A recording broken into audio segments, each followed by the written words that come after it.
World War I was a time of chaos and death in the United States. While the U.S. was preoccupied in the war, a flu virus broke out in Spain and eventually spread to the U.S. It was called the Spanish flu, and many citizens thought it was nothing but a small illness. This virus, however, soon spread to almost every state in the country and claimed the lives of millions of innocent people. Eventually, the Spanish influenza killed more people than the war itself. This was a tragic time for the United States because people were unable to stop the rapid expansion, and the medical community was not prepared for the large-scale virus. Although it continued to take the lives of even more people, the United States was finally able to fight against it. The government implemented new and improved programs such as sanitation and vaccination, and research was conducted to prevent a similar outbreak. The deadly flu epidemic of 1918 was a tragic event in the United States' history, but it had a triumphant conclusion, as scientists, doctors, nurses, and citizens, and the government all worked together to drastically improve the medical community. While World War I raged throughout Europe, the citizens of the United States faced another issue, an outbreak of the Spanish influenza virus. No one knew where this illness came from. There was a fear that the Germans were spreading the illness, and others thought that the illness was a result of sin. Dr. Victor Vaughan was told to report to Camp Devens in Devens, Massachusetts, to investigate the outbreak there. He found soldiers coughing blood and turning blue. An autopsy later revealed blue, liquid-filled lungs. Vaughan describes his experience in his book A Doctor's Memories, writing, "They are placed on the cots until every bed is full, and yet others crowd in. The faces soon wear a bluish cast. A distressing cough brings up blood-stained sputum. In the morning, the dead bodies are stacked about the morgue like cord wood." These outbreaks caused panic throughout the country due to the amount of deaths caused by illness. In October 1918 alone, 100,000 people died. Though people continued to die, some officials were unconvinced. Former U.S. Senator of Michigan and President of the New York Board of Health, Royal Copeland, told New York that they were safe and had nothing to worry about. However, not everyone had that view of the disease, as many newspapers and health authorities began to give warnings in order to prevent the spread of the illness. Masks were issued throughout multiple cities in order to prevent the flu from being spread throughout the air. However, they were unsuccessful due to the flimsy material that allowed germs to continue to spread. Because of the illness continuing to spread, panic spread also. Americans began to be scared to talk to one another. Farms, factories, and churches closed down. Stores closed because employees refused to show up. A man was shot because he refused to wear a mask by an angry health inspector. Many thought that suicide was a better option than to catch the illness. People even turned to murder. In Chicago, a man cut his wife and children's throats to keep them from dying from the disease. Multiple newspapers during this time relayed messages to its people, saying that they should not be scared. The Albuquerque Morning Journal gave advice on how to stay away from the flu, and the main piece of advice was, "Don't let the flu frighten you to death," and "Don't panic." Public Health Commissioner John Dell Robertson of Illinois said, "It is our duty to keep the people from fear. Worry kills more than the epidemic." The United States was ill-prepared for such a large-scale epidemic. Primarily, there was no sanitation. People lived in crowded cities or military bases where there was a lot of air and water pollution. These factors helped the flu spread more quickly. The United States Department of Commerce Census Bureau conducted research to prove that the increase in population in the U.S. made this virus the most lethal it had ever been. They discovered that in 1920, the 66 of the most populated cities had 26.9 million citizens altogether, which was 25.4% of the total U.S. population at the time. They also found that those 66 cities had the greatest number of cases and deaths of the flu than all the other cities in America. Also, doctors did not know how deadly the virus really was. In Philadelphia, the Board of Health tried to warn its citizens about the deadly flu, but doctors said there was nothing to worry about and they would keep them safe.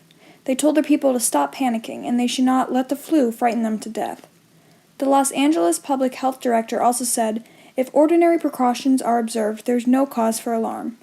There was also no way of reporting an illness. The Board of Health did not require doctors to keep track of new illnesses, so when this new flu strain arrived, no one knew how to go about it.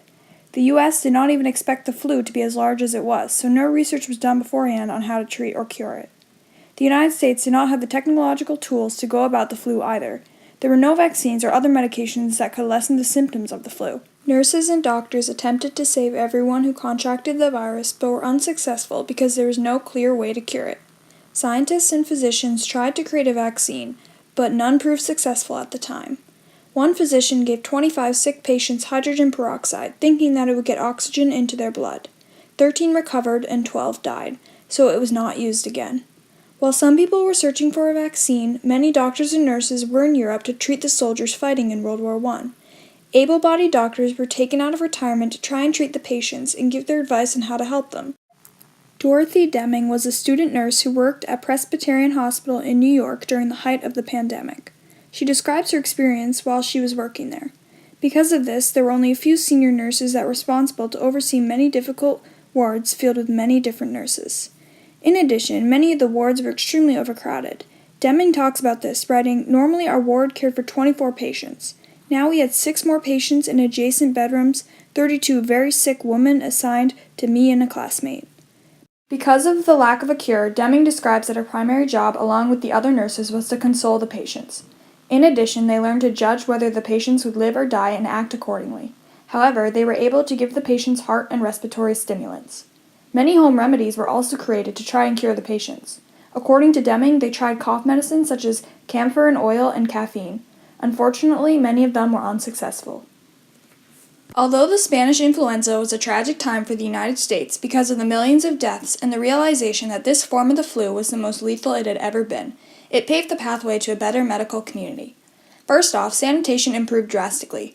Ideas such as washing your hands after the bathroom, getting medicine right away when you're sick, and staying home when you were sick are just a few of the necessary improvements that the United States made to become a healthier country. People who couldn't see a doctor still took precautions to keep them safe and healthy. Citizens gargled disinfectants, wore camphor balls and garlic around their necks, and kept their doors and windows shut during cold weather.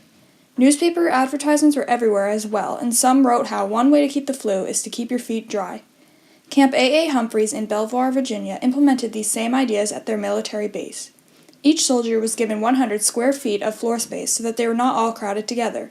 Also, if a person showed just one sign of the flu, the medical unit was called immediately, and they would be treated that day. These precautions worked as the epidemic only lasted 5 weeks at the camp, and there were only 15.5 deaths for every 1,000 soldiers instead of everyone in the camp dying. In addition, the U.S. Board of Health finally started to keep track of illnesses. Doctors were required to report any diseases to the Board of Health, and now the Center for Disease Control is tracking all the different flu strains that are going around the world. The United States also learned from their biggest mistake, which was the fact that no research was done beforehand to learn about the flu. To learn about the particular strain that went around in 1918, scientists recovered tissue from those affected with the virus and transformed it into a strain that was used to test drugs on rodents. This method proved to be successful because they discovered that it was actually a virus, which meant it was non-curable.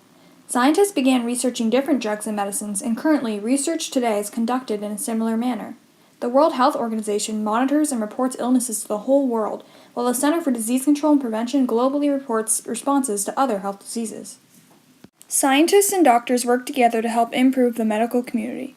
The most important aspect was vaccines. Although scientists discovered that the flu could not be cured, they continued to test drugs and came to the conclusion that vaccines could at least lessen the chance and the symptoms of the virus.